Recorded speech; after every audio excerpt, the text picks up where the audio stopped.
Guys, family, friends, welcome to another edition of the Cook and the Coach podcast. I'm Baeza. I am the coach. I'm Kenny. I'm the cook. Welcome, everyone. You're listening to another edition of our political shit-talking little mini episodes we got going on. I literally just watched the second debate overall, the first and only vice presidential debate. Today is October 8th. The debate happened yesterday.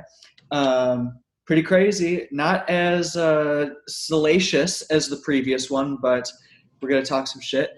Baze, when did you watch? Did you watch it yesterday or today? I watched it live. Nice. I think you got to watch it live. That's the way to do it. With all the memes and all the tweets going on. That's what you got to do.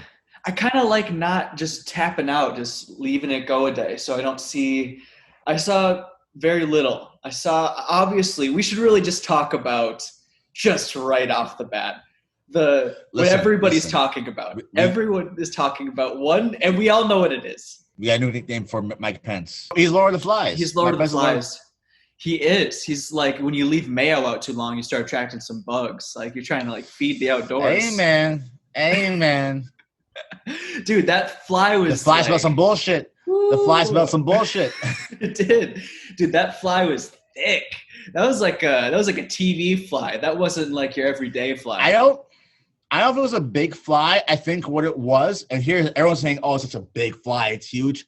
I don't think so. I think what it was, his hair is just so vibrantly white, and he's like a Ken doll. It's like too perfect of like a comb over and hair. It's so vibrantly white. I think the whiteness contrast to the black fly made a fly look bigger than it actually was. I think you might be right about that. Just like, it's like that you draw like a dot on like a white piece of paper and it's like, oh yeah, snow bear in a blizzard. That's kind of like what it is.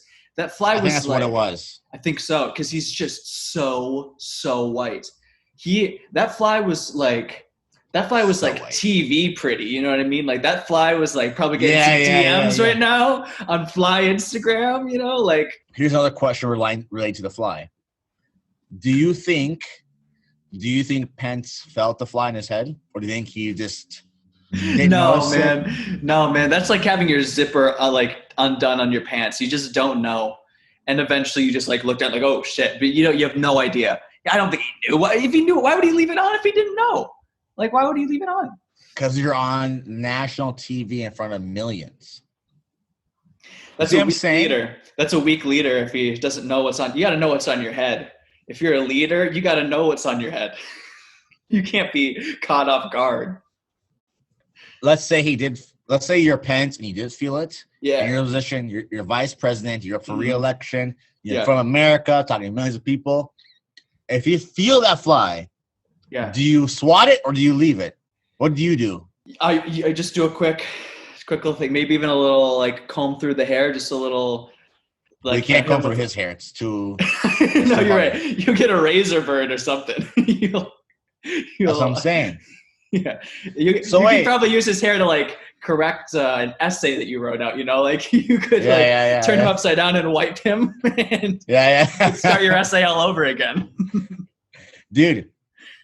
So wait, so you do a quick little just a little something, little quick thing. Maybe even pretend like I wasn't getting off a fly, you know. But then maybe they. I think you leave. What would you do? You think you leave it? You think how he handled it was the right way to go with it? I think you aren't phased. I think it shows me you aren't phased by shit. Man, I mean. It's true. He's not phased by it. That's true. He's look, I can handle a fly. Send me a few more. That's what I'm saying. That's how I take it. I could see that too. Where he's look, you can send a bunch of flies my way. You can send a bee my way. I'm not going to wear the. Yeah, I mean, it goes well with anti-masking or whatever. I'm not going to have a fly swatter. Nothing. I'm good to go. That's what I'm saying. I feel if you're playing to your base, you kind of have to not swat. That fly was thirsty, dude. Just trying to get some attention. That was pretty amazing. And it was on there for a couple minutes, too, just soaking it in. It was on there he's on his head for 2 minutes and 34 seconds. Damn. Even it went over the time allotted. But that's what I'm saying. Like, that's good. That's good. No, but I'm saying like, wouldn't you feel it? I don't think so. I don't think you would. I mean, you These wouldn't be hands too thick, too hard. I don't know what on him is. I was looking at him and okay, first off, Pete Holmes, I went to see him record like a special in Chicago a few years ago. And this was like before Trump was even president, I believe. And after he had filmed the special, he threw out this one joke, I think, where it was something like, what did he say? He was like, Pence looks like the clear gummy bear. and like, I can't like unsee that. That's so true. and to me it just that's actually like one of the most accurate things I've heard about Pence. I know. Yeah, it's so I good. love it. It's such so an odd analogy, but it hits so well. Oh my gosh, I was like, I couldn't stop thinking about that when I saw it. I was like, that's it, that's him. Clear gummy bear. With Biden and Trump, you expect Trump just to be roasting and slinging jokes. Yeah. We got a little bit of that, but not much in the last debate. Yeah. And Pence is like just regular old school politician, just straight face, just just spews his bullshit, and yeah. And Kamala's like kind of newer, but she's still like kind of does the same thing, Yes. So yeah. You weren't expecting the roasting and interrupting and stuff as much. Mm-hmm. I think it would have been fun to see that, but there was kind of what you expected. They were both well spoken and respectful of each other's time, like nothing too crazy. It was almost like boring. Kamala kept on like taking notes and was like had like that lawyer posture and was just like ready to go. And Pence was like sitting there she like was writing notes right away. They didn't say nothing. She didn't even ask him a question yet. She didn't write down like nothing. Yeah, what did she write down, you think? I didn't even realize that. That's what I'm wondering. It's like she's still talking about like the debate and all that shit. Like, oh yeah, this is 2020, blah blah, the rules. Mm-hmm. It's just like, girl, there's nothing to write down. Yeah, the rules of the debate. I wonder if that's like a lawyer technique or something where you get in that you remind yourself, I'm going to be writing throughout this. You just write down some frivolous shit, and then you have a maybe it was like a psychological thing. She's like, oh, let me just write down and confuse people. Like, why is she writing? Yeah. Honestly, it was probably just to get their attention that she's taking it seriously. The fact that they're sitting down, it seems more serious, more intelligent. It's like I don't like them sitting down. I feel weird. I think it looks more like they have. I feel like you can get more blood rushing up to your brain. Like it's just like more intelligent, but I don't know. The standing seems more like combative to me. That's what I want. Well, I want verbal warfare. We're going to get that next week at a town hall style debate in Miami. No, we're not, because it's going to be virtual and Trump says he's not going to do it. Oh, that's right. Trump said nah. Right. So they're just not doing one of the debates. That's so weird. See? Oh, one thing I wanted to talk to you about. They were talking about like Trump's like health or something like that, and I forget exactly how they got on the topic, but they were saying Kamala was saying, well, one thing we've been very transparent about is Joe Biden's health, and I'm like, have you? Because we haven't really seen almost any of him like in front of people. Like I was like, what are you talking about? That's like a weird thing. The opposite. They haven't. I feel like they've actually been like kind of quiet about things. I know he's been in the bunker, man. I'm like, you didn't have to say that. Why did you say that? Like that wasn't the topic. And everyone's been saying that he's been in the bunker. And see, here's the thing: if Trump was debating Kamala, he would jump to that immediately and talk about Joe like that. But Pence, he's not the type of guy to like roast people on the spot like that. So he didn't do it. But Trump would done right away. Yeah, I know. It would have been great. It would have been entertaining. One thing I noticed about her that was very intimidating would be like when she would choose to lock on and like look at someone was very intentional. Like when she would look at Susan Page versus when she would look at Pence versus when she would look down the barrel of the camera. Like it's very like intense. And sometimes when she would like look at Pence, it was a lot, but it was kind of scary. Yeah. It was like she would look at Pence, and I can just imagine, like from Pence's perspective, just like the gates of hell. a black woman. Oh no. Yeah, I think that he's seeing hell and he just sees who she is, and that's what scares him.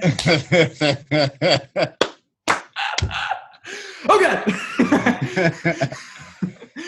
I think what the country needs, what the world needs, is for Rogan, the Podfather himself, to host The all the Podfather. debates.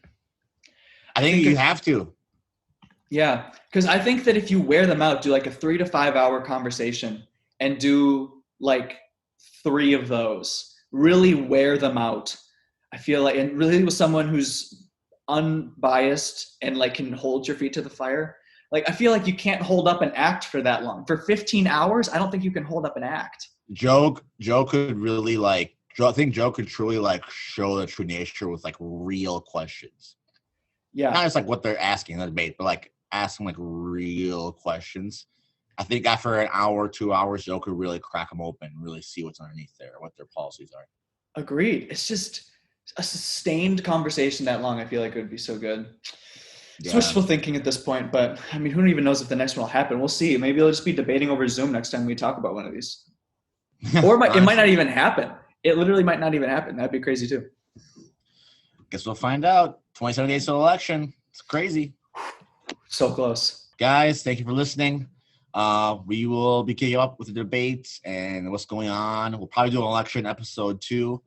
I'll keep you guys up to date. I hope you guys are enjoying these shorter episodes. I know me and Ken have been really enjoying the multi-episode, shorter episode deal. So we'll keep this format for the time being. Again, Instagram, podcast, The Cook and the Coach, Twitter, The Cook and the C1, mine, Baeza Tensai on Instagram. You can find Haymarket Catering on IG, right, Ken? And then Bucket List is everywhere. Yep, that's right. That's my music. You can follow my personal page on Instagram at KPMartin2. And make sure you subscribe to our like YouTube page, follow us on Instagram. And let us know like what type of content. Yeah, on Spotify. Let us know like what type of content you enjoy, the conversations, and that'd be really helpful for us to know. So yeah. I'm thinking we try to do the first in-person podcast for the election, but we'll see what happens. But until then, we're doing the Zoom shows. And thanks for listening, guys. We appreciate it. Awesome. Peace.